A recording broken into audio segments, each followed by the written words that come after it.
तो यार स्वागत है आप सभी का मेरे YouTube चैनल क्रिएटिव फौजी में। तो आज इस वीडियो के ज़रिए मैं आप सभी को बताऊंगा कि जो नए बंदे DSLR ले लेते हैं और नए होने की वजह से उन लोग अपने कैमरे की इम्पोर्टेंट सेटिंग और फीचर्स के बारे में नहीं जानते हैं और जब उन लोग फ़ोटोग्राफी करते हैं तो उन्हें अच्छा रिज़ल्ट नहीं मिल पाता है।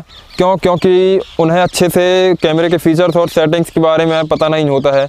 तो इस वीडियो के ज़रिए मैं आप सभी को यही बताना चाहूँगा कि कैसे हम अपने कैमरे की सेटिंग्स को और फीचर्स के बारे में जानकर एक अच्छी फ़ोटोग्राफी कर सकते हैं और अच्छा फ़ोटोग्राफ़र बन सकते हैं। तो यार कैमरे की सभी सेटिंग्स के बारे में एक एक करके सिखाऊंगा। तो सबसे पहले मैं बताऊंगा आप सभी को ऑटो सेटिंग्स के बारे में। तो जैसा कि आप लोग देख पा रहे हैं, शायद दूर से ना दिख रहा हो, मैं आपको ऐसे ही बताऊँगा कि ऑटो सेटिंग्स जो होती है तो इसके ज़रिए आप किसी भी ऑब्जेक्ट किसी भी टाइम पर अगर आप इसको ऑटो मोड में चलाते हैं तो कैमरा अपने ही हिसाब से फ़ोटो को कैप्चर करके उसमें जो लाइटिंग की कमी होती है या कि कलर्स वगैरह की कमी होती है वो ऑटो मोड में डालने से कैमरा अपने आप ही फ़ोटो को अपने हिसाब से एडजस्ट करके फ़ोटो ले लेता है।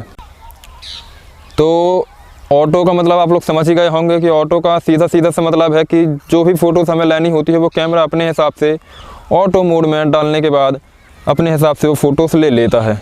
इसके बाद हम बात करेंगे मैनुअल सेटिंग्स की। तो आजकल जो फ़ोटोग्राफ़र्स हैं मैनुअल सेटिंग्स के बारे में कम ही जानते हैं। मैनुअल सेटिंग्स में काफ़ी कुछ चीज़ें होती हैं जो हमें अच्छे से पता नहीं होती हैं, अच्छे फ़ोटोग्राफ़रों को भी पता नहीं होती हैं, तो वो हमें बारीकी से सीखनी होती हैं।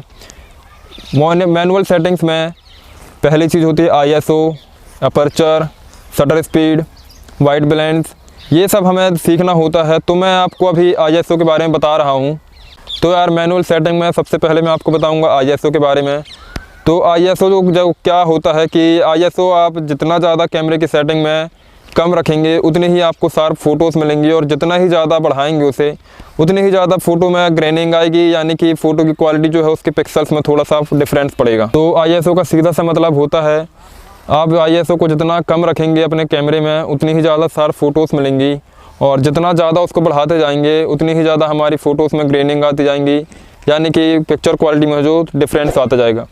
ISO कम रखने से होता क्या है कि जो हमारी फ़ोटोज़ होती हैं, हमें जो ऑब्जेक्ट होता है हमारे सामने कैमरे के, तो उसमें लाइटिंग पहुंचाने के लिए हमें ISO ज़्यादा रखना होता है। इसी वजह से जितना ज़्यादा आप उसके कैमरे के अंदर लाइट पहुंचाना चाहेंगे उतना ज़्यादा आपको ISO बढ़ाना पड़ेगा। तो इसके बाद मैं आपको बताऊँगा अपर्चर के बारे में। तो अपर्चर क्या होता है कि जो हमारे कैमरे के सामने जो ऑब्जेक्ट होता है, आप अपर्चर वैल्यू को जितना ज़्यादा कम रखेंगे उतना ही ज़्यादा ऑब्जेक्ट के पीछे का ब्लर जो होगा, डेप्थ होगा, वो उतना ही ज़्यादा आपको मिलेगा और उससे फ़ोटो जो है बहुत अच्छी आती है। और जितना ज़्यादा आप अपर्चर वैल्यू को बढ़ा कर रखेंगे उतना ही कम ब्लर देखने मिलेगा हमें फ़ोटो में। तो अब हम बात करेंगे शटर स्पीड के बारे में। तो शटर स्पीड उस स्पीड को कहते हैं जो हमारे कैमरे के सामने ऑब्जेक्ट होता है, कोई भी ऑब्जेक्ट जो मूव कर रहा होगा, तो जब हम उसकी फ़ोटो लेते हैं या वीडियो बना रहे होते हैं तो अगर मूविंग ऑब्जेक्ट हमारे सामने से गुजर रहा है, कैमरे के सामने से गुजर रहा है और हमारे कैमरे की जो सेटिंग है वो जितनी ज़्यादा कम होगी उतना ही ज़्यादा हमें मोशन ब्लर मिलेगा और जितनी ही ज़्यादा शटर स्पीड बढ़ा के रखेंगे हमारे कैमरे की सेटिंग्स में उतना ही ज़्यादा हमें शार्प फ़ोटोज़ मिलेंगी।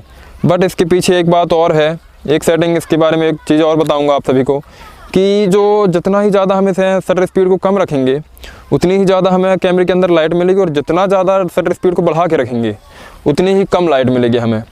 तो यार मैंने अभी आप लोगों को 3 फीचर्स के बारे में बताया है, शटर स्पीड, ISO और अपर्चर वैल्यू। तो यार इसका सीधा सा साइंस है कि तीनों का कनेक्शन लाइट से ही है, यानी कि हमारे कैमरे के अंदर जो लाइट पहुँच पाती है इन्हीं तीनों सेटिंग्स के थ्रू पहुँच पाती है।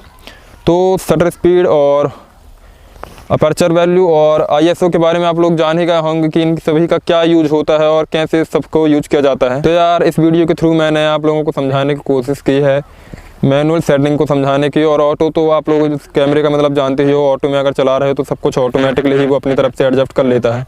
बट इसके बाद मैंने अपना मैनुअल सेटिंग्स से मैं अपना जितना अच्छा हो सकता था बेस्ट देने की कोशिश की, आप सभी को बताने के समझाने की कोशिश किया है। तो आप लोगों को ये वीडियो कैसा लगा ज़रूर बताइए।